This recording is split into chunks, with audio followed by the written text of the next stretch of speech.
ఇంక సండే అన్నయ్య వాళ్ళ ఇంటికి వెళ్ళిపోయాను. మనమే డ్రైవింగ్ చేసుకుంటూ వెళ్ళామన్నమాట. ఇక్కడేమో వాన, మా ఇంటి వాన లేదు. ఇంక మొత్తానికి ఇంటికైతే వెళ్ళిపోయాను. మా బుడ్డోడితో పాటు కాసేపు రైమ్స్ చూశాను. దాని తర్వాత ఫిష్ కొందామని మా ఇంటి దగ్గరే లైవ్ ఫిష్ ఉంటే అక్కడికి వెళ్ళాము. ఇంకా వాళ్ళే మన ముందు పట్టి తూకం వేసి ఇస్తారు. ఇంక ఇక్కడ ఈమె చెక్కు తీసేసి మొత్తము చేపని పక్కనున్న ఆమెకి వేసేస్తుంది.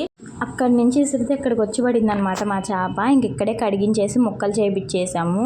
పెద్ద గొడవ అయిందండో ఇక్కడ చేపల గురించి. ఈ చేప మాదంటే ఈ చేప మాదని. మొత్తానికి ఇద్దరు తూకం వేయించేటప్పుడు చూశారు కాబట్టి మళ్ళీ తూకం వేసేటప్పుడు ఎవరి చేప వాళ్ళు తీసుకుని వెళ్ళారు.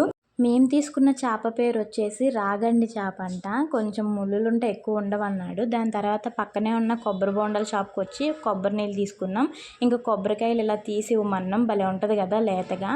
ఇంకా ఫైనల్గా మా అన్నయ్య అయితే చేపల పులుసు అయితే పెట్టేశాడు. నిజంగా సూపర్ అంటే సూపర్ వచ్చిందండి. టేస్ట్ మామూలుగా రాలేదు. అన్నయ్య నేను ఫస్ట్ నుంచి పులుసులో ముక్కలు తినము. తర్వాత నాకు అలవాటైంది. మా అన్నయ్య అయితే ఇప్పటికి కూడా తినరు. ఇంకొక 4 ముక్కలు ఫ్రై చేసుకున్నాడు. అది కూడా సూపర్ ఉంది టేస్ట్ అయితే.